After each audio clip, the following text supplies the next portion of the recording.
اے پیغمبرو، پاکیزہ چیزیں کھاؤ اور عمل نیک کرو، جو عمل تم کرتے ہو میں ان سے واقف ہوں، اور یہ تمہاری جماعت حقیقت میں ایک ہی جماعت ہے، اور میں تمہارا پروردگار ہوں، تو مجھ سے ڈرو۔ پھر لوگوں نے آپس میں اپنے کام کو متفرق کر کے ٹکڑے ٹکڑے کر دیا، جو چیز جس فرقے کے پاس ہے وہ اسی سے خوش ہو رہا ہے، تو ان کو ایک مدت تک ان کی غفلت میں ہی رہنے دو۔ کیا یہ لوگ یہ خیال کرتے ہیں کہ ہم جو دنیا میں ان کو مال اور بیٹوں سے مدد دیتے ہیں تو اس سے ان کی بھلائی میں جلدی کر رہے ہیں؟ نہیں،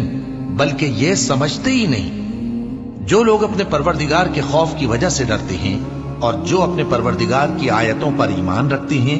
اور جو اپنے پروردگار کے ساتھ شریک نہیں کرتے، اور جو دے سکتے ہیں دیتے ہیں، جبکہ ان کے دل اس بات سے ڈرتے رہتے ہیں کہ ان کو اپنے پروردگار کی طرف لوٹ کر جانا ہے، یہی لوگ نیکیوں میں جلدی کرتے ہیں اور یہی ان کے لیے آگے نکل جاتے ہیں۔ اور ہم کسی شخص کو اس کی طاقت سے زیادہ ذمہ دار نہیں بناتے، اور ہمارے پاس ایک کتاب ہے جو سچ سچ کہہ دیتی ہے، اور ان پر ظلم نہیں کیا جائے گا،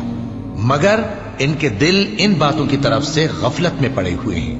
اور ان کے سوا اور اعمال بھی ہیں جو یہ کرتے رہتے ہیں، یہاں تک کہ جب ہم نے ان میں سے آسودہ حال لوگوں کو عذاب میں پکڑ لیا تو وہ اسی وقت چلا اٹھیں گے۔